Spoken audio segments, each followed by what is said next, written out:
They laughed as the alien begged for water, until a human stepped forward. The Arizona sun burned without mercy. Heat waves rolled across the recreation yard of Interworld Collegium, making the ground shimmer like glass. The air smelled of dust and metal. Students of 7 different species scattered under the few shades, their voices mixing in dozens of languages. In the center of that open yard, a small crowd had gathered. Laughter, mocking voices, water bottles raised high, and at the middle of it all, an alien girl on her knees. Her name was Neris. Her skin was pale blue, almost translucent, like glass touched by moonlight. Now it was cracked and dry, her breathing shallow. She reached toward the bottles, trembling. Hydration cycle. Incomplete. Her translator stuttered, the tone almost breaking. Say it again, sneered a tall human boy, Blake Sutter, the kind who thought cruelty made him powerful. Say earth water is better. The others laughed.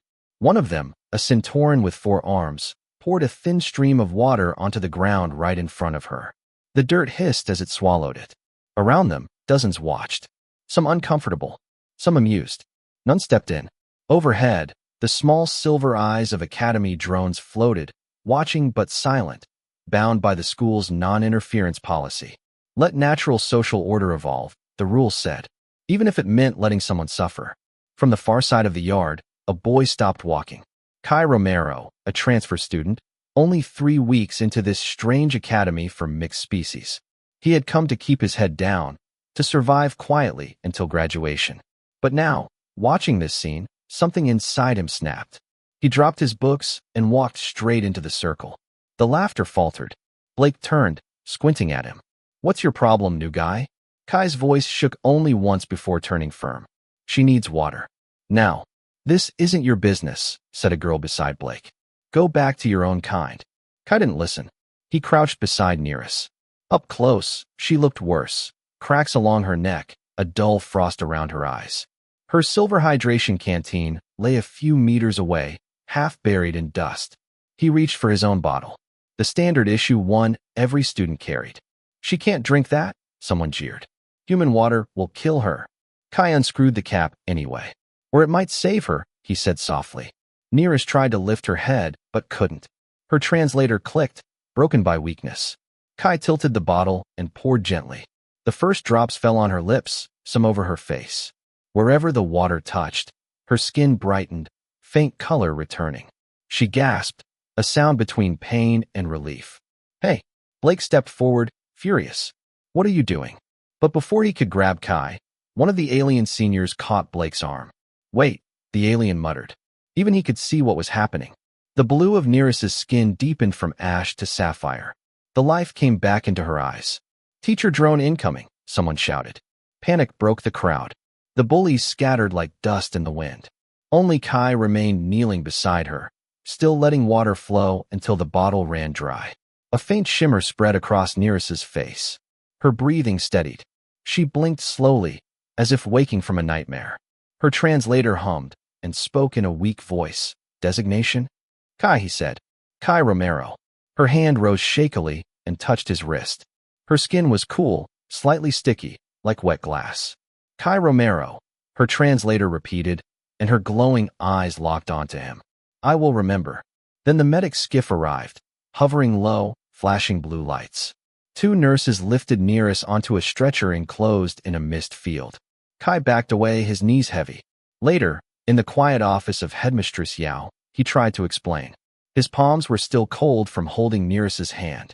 You acted against the non-interference rule, Yao said, her voice calm but unreadable. She was dying, Kai replied. Yao studied him for a long time. I read the medical report. Severe dehydration, cellular collapse within 20 minutes. Your water stabilized her long enough for recovery. So I'm not in trouble? He asked carefully. A thin smile touched her lips. Minimal disciplinary sessions. But there is another matter. She turned the screen toward him.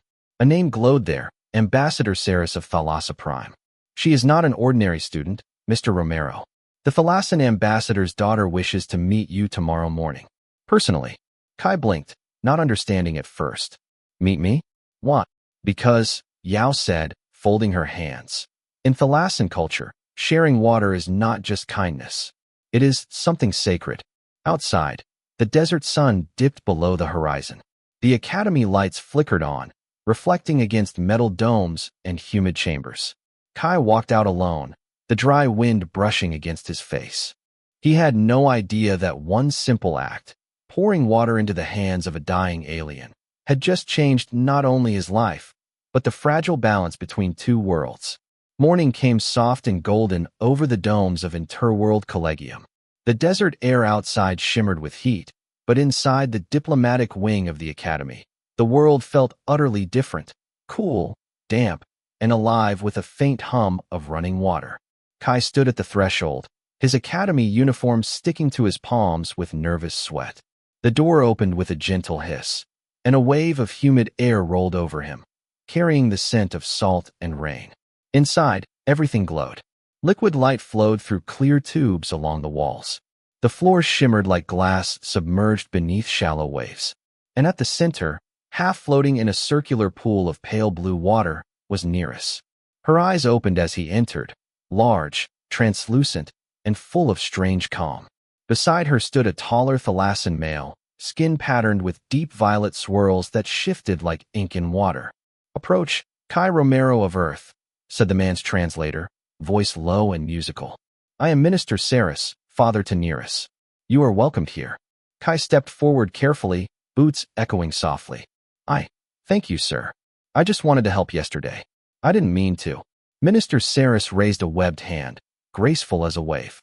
"Intent is less important than action. Among our people, to share water directly is to share life." Kai blinked. "I didn't know. You could not have," Nereus said. Her voice was stronger now, melodic even through the translator. "But you did it anyway, and that makes your act greater." Her father nodded slowly. "Your gesture has bound you to my daughter through what we call the Aqua Link. It is rare, sacred, and it carries meaning that must be resolved properly." A ripple of anxiety ran through Kai. "Bound? What kind of bound?" "In Thalassan law," the minister explained, "to share water is to declare kinship, a bond of trust and obligation between souls. It can bring honor or complication. For this reason, we offer you 3 paths." Nereus rose from the pool, droplets sliding off her skin like quicksilver.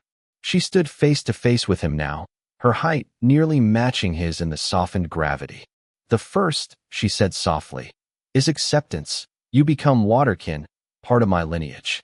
That path ties your life to ours forever. The second," continued her father, "is dissolution, a respectful farewell to the bond, performed through ritual. It ends all duty, but keeps the honor of your act alive in memory.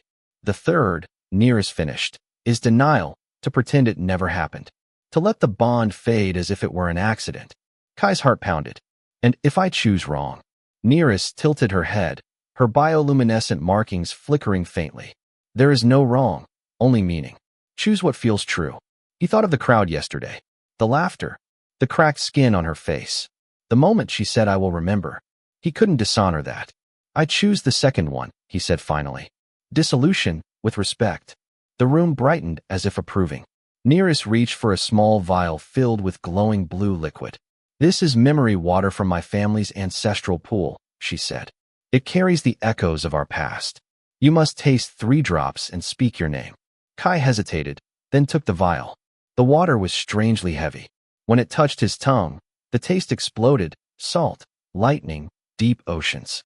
For an instant, he saw flashes, shapes of great floating cities, a vast planet covered in endless waves, a child swimming in glowing tide pools. His heart thudded. The vision vanished. "Kai Romero," he said quietly, "I honor this bond and release it with gratitude." Nereus echoed something in her own language, fluid and musical, impossible to understand but beautiful. Her father bowed his head. "It is done. The bond is released. But remember, child of Earth, compassion carries ripples long after the water stills." Kai nodded, unsure how to reply. His pulse was still racing. Nereus stepped closer, a faint smile flickering across her face. "Your kindness will be recorded in our tidal archives. But I wish to record something else, too. Friendship." He blinked. "Friendship? Yes. A connection of learning. Of equals. That is what humans call it, isn't it?" "Yeah," he said, smiling despite the tension. That's what we call it. Her father watched them, silent but thoughtful. Then so be it. Let this friendship bridge our currents. When Kai left the chamber, the dry desert heat hit him again like a wall. But something in him had changed.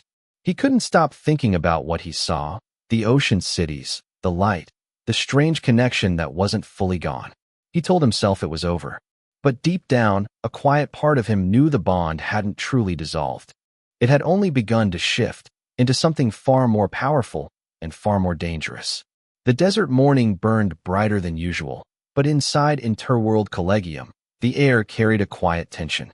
Everyone had heard about the incident. Students whispered in hallways, pretending not to stare at Kai Romero as he passed.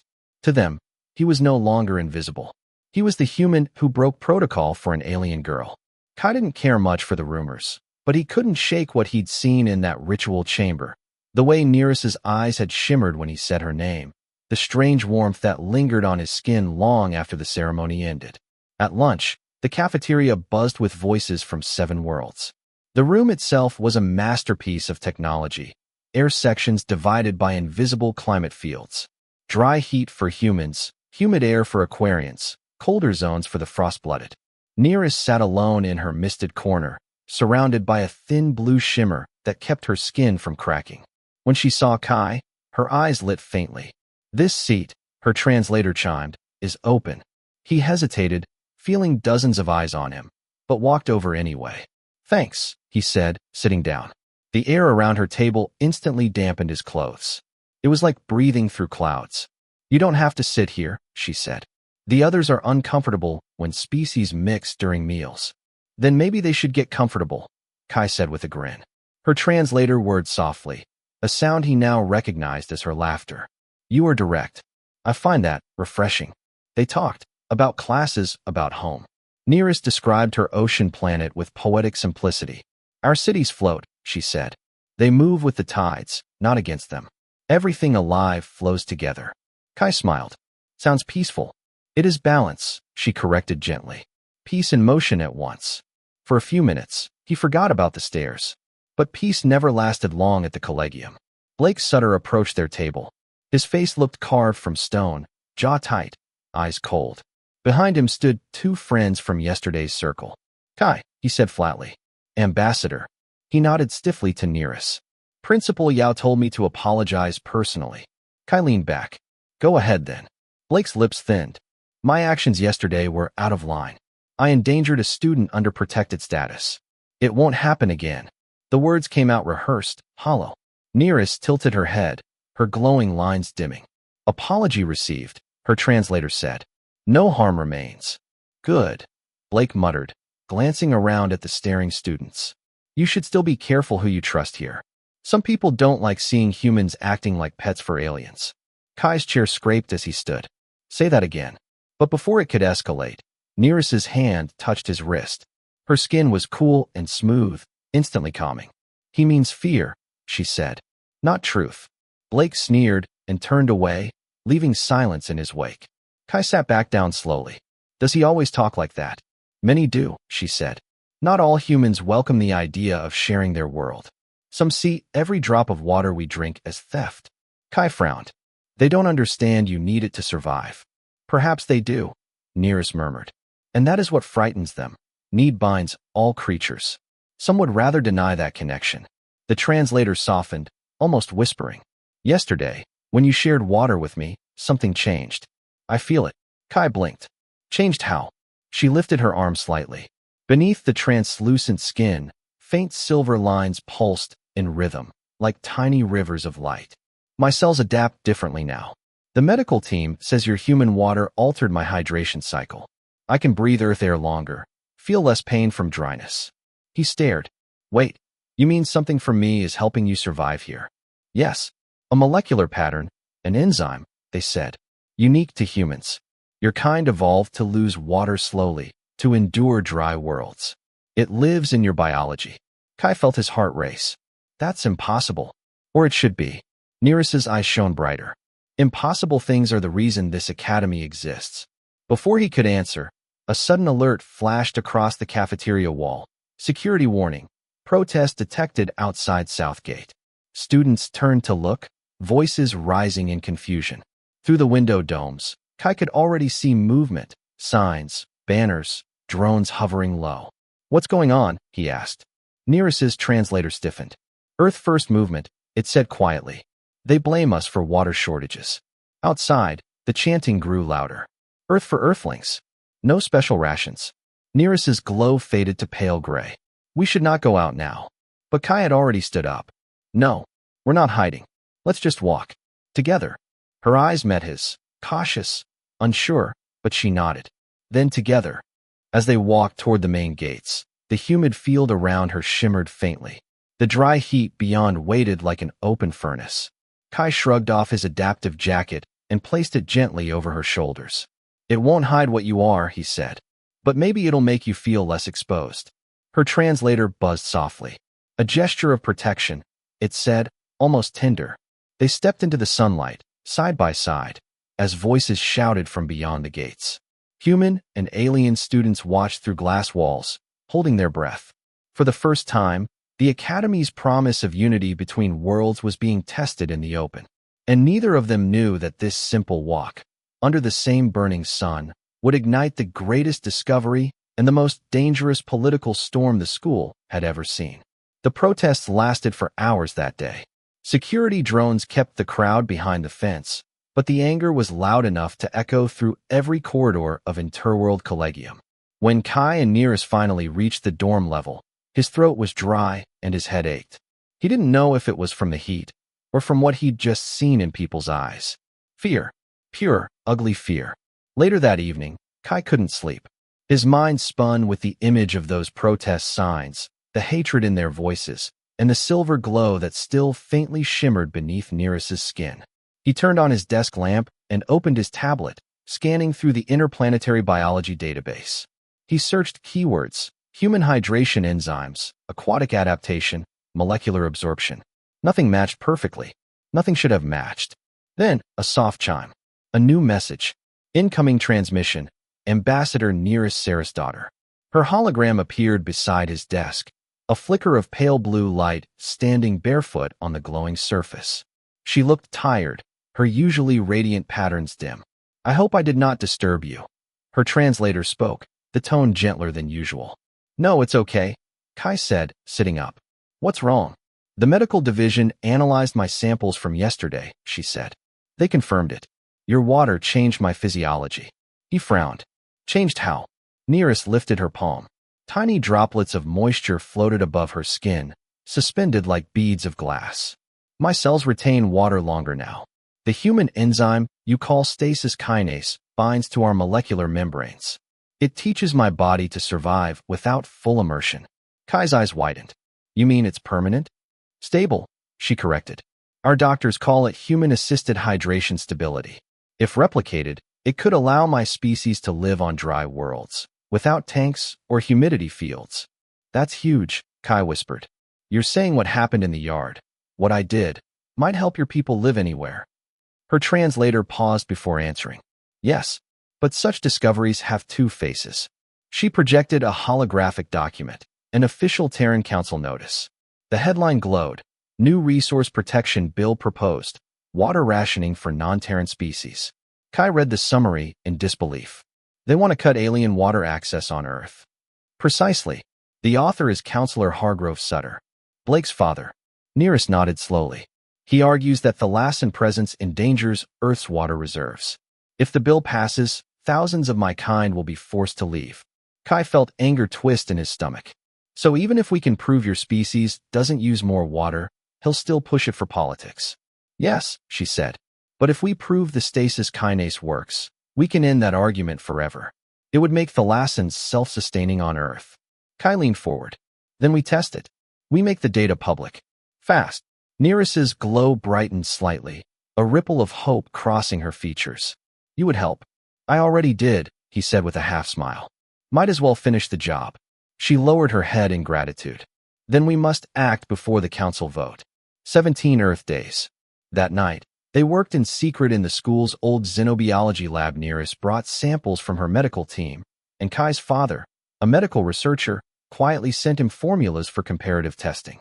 They created microenvironments, tiny domes filled with dry, controlled air.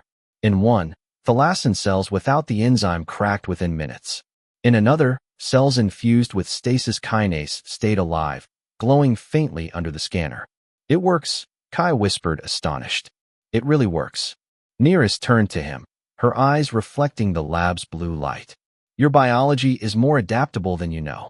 Perhaps that is why humans have survived when others fell. Adaptation through struggle," Kai said softly. "That's kind of our thing." But before they could celebrate, the lab door hissed open. A figure stood in the doorway, tall, shadowed, wearing a security badge. It was Principal Yao. "Kai Romero. Ambassador Nearest," she said calmly. "I expected this." They froze, unsure if they were in trouble. "You're working without clearance," Yao continued. "But your results might change everything. The council will want this data. So will the protesters. So will every political faction in the sector." Nearest straightened. "We only want peace. Proof that my people are not a burden." "I believe you," Yao said quietly. "But others won't. Power thrives on division, not discovery." The lights flickered once, a sign of external interference. Yao turned sharply toward the console. "You've been hacked. The council already knows." Nearest's patterns went dark. "By whom?" "Counselor Hargrove," Yao replied grimly. "He's leaked your findings before you could publish them, spinning them as proof that humans are being experimented on by aliens." The room fell silent. Kai's heart pounded. "He twisted it? He made it look like you used me." "Yes," Nearest whispered, her translator trembling. "He is turning hope into fear." Outside, sirens wailed again, security alerts echoing through the academy halls. The lab lights dimmed under lockdown mode. Kai looked at her, his voice steady. "Then we prove him wrong. Not with words, with science. We finish this study and show them the truth." Nearest nodded, the faint glow returning to her eyes. "Together, then." "Together," he said.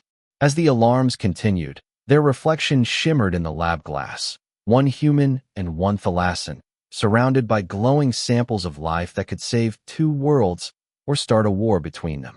The next few days passed like a storm Kai couldn't escape. Every news feed, every student channel, every hollow screen repeated the same twisted headline. "Alien Ambassador Experiments on Human Student. Possible Genetic Manipulation Discovered." Counselor Hargrove's smear campaign had done its job. The footage, edited from security drones, showed only fragments. Kai pouring water into Nearest's mouth, Nearest glowing in alien light. Principal Yao entering the lab. No context. No truth. Within 24 hours, protests erupted again outside Interworld Collegium. Students whispered that Kai was being used, that humans were being turned into lab donors. The once lively academy had turned into a cold place of suspicion. Nearest stayed inside the humid diplomatic wing, surrounded by security drones. Kai wasn't allowed to see her. The administration claimed it was for his safety. But Kai knew better. It was to control the story. He sat alone in the cafeteria, every eye following him, every conversation stopping when he entered. His food tray remained untouched. A soft metallic clink broke his thoughts. Someone had sat down across from him. Blake Sutter. Kai tensed. "Here to finish what your father started?" "No," Blake said quietly. "I'm here because I'm sick of what my father's doing." Kai blinked. "You expect me to believe that?" "I don't expect you to believe anything," Blake said. I shadowed. "But listen anyway. My father's office intercepted your research data weeks ago. He already had people studying the human enzyme. He's using it to push his agenda. Proof that aliens are trying to steal human evolution." Kai clenched his fists. "We were trying to help your planet. Both our worlds." "I know," Blake said. "That's why I'm telling you this." He's staging a council hearing next week. The vote on the alien restriction bill will happen there. If you don't bring evidence to defend yourself, he'll use the edited footage as proof to pass it. Kai's pulse hammered. "So, what? You're just turning on your father now." "I'm not turning," Blake said, looking away. "I'm correcting. What he's doing, it's wrong. He's risking war for politics." For a moment, neither spoke. Then Kai stood. "Fine. You want to fix it? Help me get access to the real data. The full recordings, the lab results, everything." Blake nodded once. "I can do that. But if we're caught, he'll disown me. Maybe worse." Kai managed a grim smile. "Guess we both don't have much to lose." That night, under the glow of the twin moons above New Mesa, The unlikely allies broke into the restricted wing. Blake's clearance badge bypassed most of the digital locks. The hallways were silent except for the hum of water circulation pipes, thalassan systems built into the academy. They reached the archive vault. Inside floated rows of data cubes, each pulsing faintly with holographic light. Blake pulled one and inserted it into Kai's wrist interface.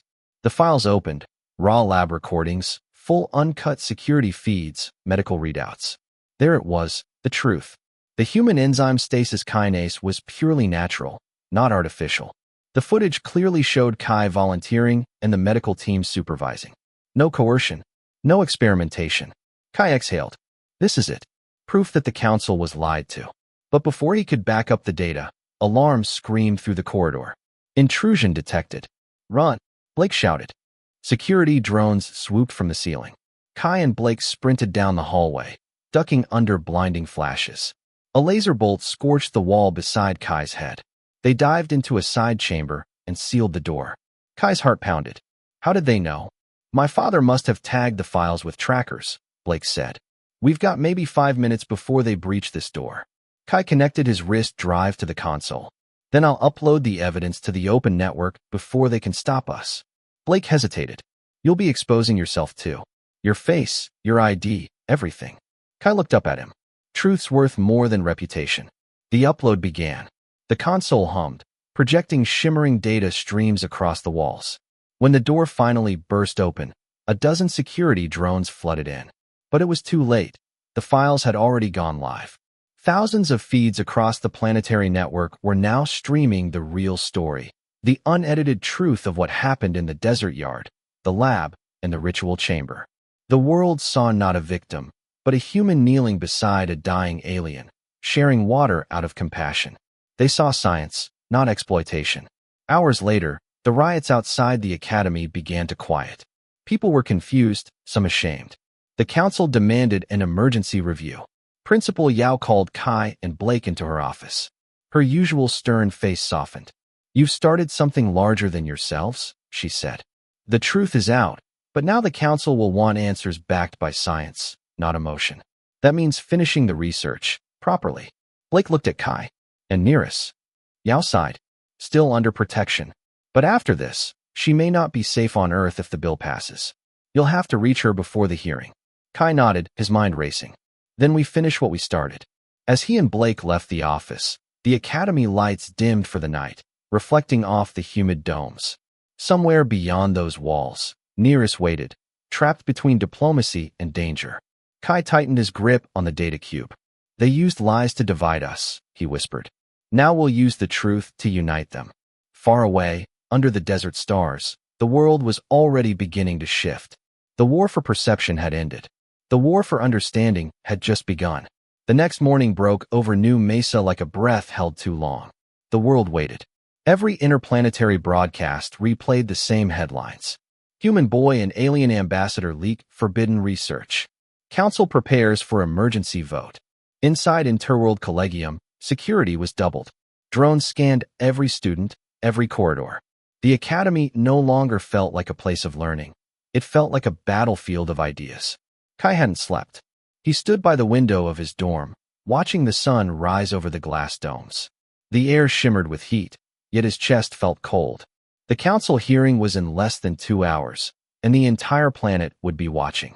He didn't even know if Nearest would be allowed to attend. A soft beep broke his thoughts. His communicator blinked with a private channel. He accepted instantly. Her face appeared, soft light, damp air behind her. Kai, said Nearest, her voice almost a whisper. I received authorization. I will appear before the council as witness. Kai exhaled. Then we do this together. Her translator hummed. Together, she agreed, and the transmission ended. The council chamber in New Phoenix was a towering ring of steel and glass, surrounded by floating hollow screens. Delegates from 7 worlds sat in curved rows, their faces reflecting the glow of data feeds. In the center stood 2 figures, one human, one thalassan. Kai and Nearest. A murmur spread through the audience as they entered. Some faces looked curious. Others looked furious. At the highest dais sat Counselor Hargrove Sutter, Blake's father, his expression cold as carved stone. To his right, Security Director Reeves adjusted her glasses, scanning the files projected before her. Principal Yao sat among the neutral observers, hands folded calmly, but her eyes carried quiet pride. "Proceed," Hargrove commanded. His voice echoed through the chamber. "You two have released classified research data, violated interspecies law, and disrupted diplomatic peace. Explain yourselves." Kai stepped forward. His voice shook once, but then steadied. "I didn't leak a weapon or a secret. I shared evidence of compassion."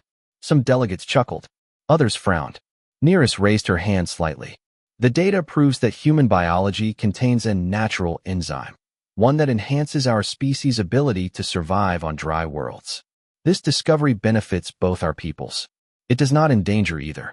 Hargrove leaned forward. "Convenient. The same humans you've been experimenting on are suddenly your saviors." Kai's fists tightened. "No one experimented on me. I helped her because she was dying." "Emotion does not justify recklessness," Reeves said sharply. "Alien physiology and human biology were never meant to mix." "Maybe not meant to," Kai shot back, "but they can. That's what science is for. Understanding what's possible, not fearing it." The chamber murmured again. Nearest stepped closer to the central podium. Her translator softened, matching her steady rhythm. "Counselor Sutter, when your son poured water on the ground beside me, I was minutes from death. When Kai shared his water, he shared survival. Our bodies recognized one another. That is not contamination, it is connection." A flicker passed across Hargrove's face at the mention of his son, but he said nothing. From the side of the hall, the doors hissed open. Blake Sutter entered, his academy uniform wrinkled, his eyes set with quiet defiance. He walked straight to the witness podium. "My father's wrong," he said, his voice echoing. "The recordings were altered. Kai didn't betray anyone. I was there when he risked his life to expose the truth." Gasps filled the chamber. "Blake," Hargrove said tightly, "you will sit down now." "No," Blake replied. "You taught me to fight for what's right. So I'm doing that." He placed a data chip on the console. The screens flickered to life, showing the unedited footage. The crowd saw everything. The bullies circling near us, Kai stepping forward, the medics rushing in. Then came the lab data, clean, verified, timestamped. It showed how the stasis kinase enzyme bound harmlessly to thalassin cells, stabilizing hydration without genetic damage. Reeves adjusted her glasses again, voice quieter now. "These readings are valid." One of the alien delegates leaned forward. "If true, this discovery means thalassins would no longer strain planetary resources. It ends the entire argument for expulsion." Another delegate, an Arcturon, nodded. "It also means cooperation could lead to stronger hybrid research programs. Shared survival." The chamber filled with overlapping voices, some in agreement, some still doubtful. Finally, the presiding AI moderator spoke, its neutral voice ringing clear. "Council will proceed to vote. Motion to restrict alien presence on Earth under Resource Bill 9A. One by one, the delegates cast their votes. The tall hollow pillars glowed red or green. Kai's hands were clammy. Nearest watched the lights reflect in her eyes like distant stars. Then the AI voice announced. "Motion fails. Rejected. 18-3. The chamber erupted. Some cheered, some argued. But through it all, Kai turned to Nearest, unable to keep from smiling. She looked at him, the faint shimmer of her skin returning, soft and alive. "You saved more than me this time," her translator whispered. Kai shook his head. "No, we did." Blake stepped forward, shoulders lighter than before. "Guess my dad just lost his favorite argument." Nearest extended her hand to him. "Then perhaps he will find a better one." For the first time, Blake laughed, a small, tired laugh, but real. As the council dissolved into discussion, the three of them stood together at the center of the storm.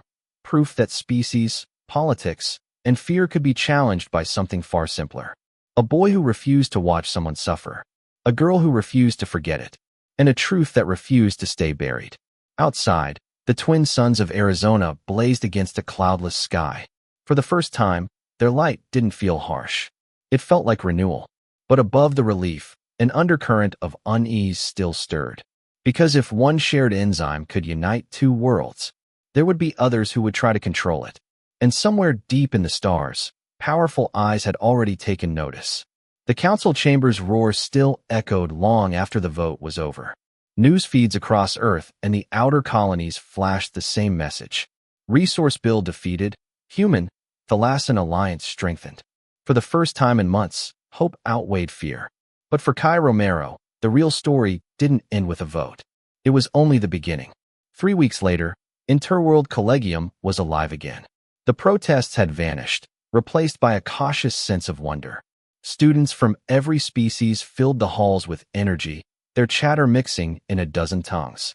The newly renamed Romero, Saris Laboratory for Interspecies Adaptation opened that morning. Blue banners fluttered across the main plaza. Cameras hovered, recording the historic day.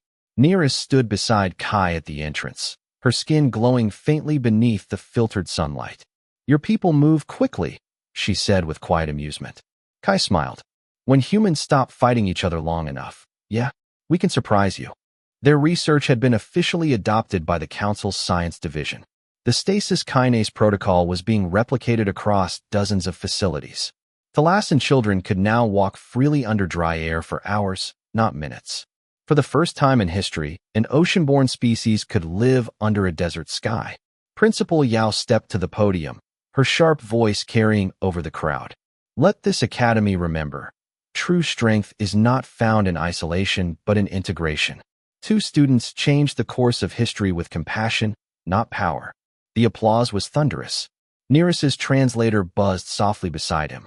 "Humans express gratitude through noise," she observed, smiling faintly. Kai grinned. "Yeah, it's how we hide tears." Later that night, the celebration faded. The plaza lights dimmed one by one until only the sky remained. Kai and Nearest sat on the edge of the academy's glass dome, their reflections blending with the stars above. Below them, the desert stretched wide and silent. "It feels different now," Kai said quietly. "Like the air itself changed." Nearest looked at him, her eyes reflecting the constellations. "It did. Hope alters atmosphere more than any molecule." For a long moment, neither spoke. The world felt balanced again, fragile but whole. Then her translator hummed in a tone he hadn't heard before, almost uncertain. "There is something I must tell you." Kai turned. "What is it?" "When the council released the adaptation protocol," she said slowly, "they sent copies to our central research clusters on Thalassa. The signal was open source, anyone could access it. But last night, our systems detected a breach. The transmission was intercepted." "Intercepted? By who?" "Unknown origin. The signature isn't Terran, nor Thalassian." Her glow dimmed slightly. "It came from deep space, outside known routes." Kai frowned. "Could just be a data relay echo." "Perhaps," she said, though her tone betrayed doubt. But the encryption carried one clear identifier: Obsidian Directive. He stared. "That sounds military." "Older," she whispered. "Pre-contact era. Something hidden before either of our species met." A long silence settled. The stars felt suddenly closer, heavier. Kai tried to brush it off, but a thought itched in his mind. So someone out there knows about the enzyme, about how humans can help others adapt, or how it can be used against them. Nearest finished softly. He met her gaze. The humid air shimmered faintly between them. "Then we find out who." Nearest tilted her head, a ripple of light running down her arm. "You would travel beyond your world for this." Kai smiled. "I gave you water once. Guess I can't stop now." Her translator buzzed, a laugh, genuine and bright. "Then perhaps the next ripple begins tonight." 2 days later, a small diplomatic transport lifted off from New Phoenix Spaceport under the joint flags of Earth and Thalassa. It carried 3 passengers, Kai, Nearest, and Blake Sutter, now a student envoy for the Human Thalassian Initiative. As the ship pierced the upper atmosphere, Kai watched the planet shrink below. The blue curve of Earth shimmered against the void, beautiful and delicate. "Leaving home never feels easy," Blake muttered. "It isn't leaving," Kai said quietly. "It's carrying it forward." From the cockpit, Nearest adjusted the trajectory. Destination locked. Outer beacon array. Estimated arrival, 2 days. 2 days, Kai echoed, strapping in. Plenty of time to figure out what we just started. Through the viewport, the stars unfolded like an endless ocean. Somewhere beyond them, something, or someone, was watching. Kai leaned back, the hum of the engines steady beneath his hands. He wasn't afraid anymore. He had faced cruelty, doubt, and power, and learned that kindness could shake worlds. And now, for the first time, he understood what the Thalassans meant when they said water remembers. Every act, every choice, every ripple. As the ship vanished into the darkness, Nereus looked at him and said softly, "You once poured water into my hands. Now we carry its echo into the stars." Kai smiled, the reflection of starlight in his eyes. "Then let's see where it leads." The stars bent into light. The horizon opened, and humanity's next chapter began, not with conquest, but with compassion.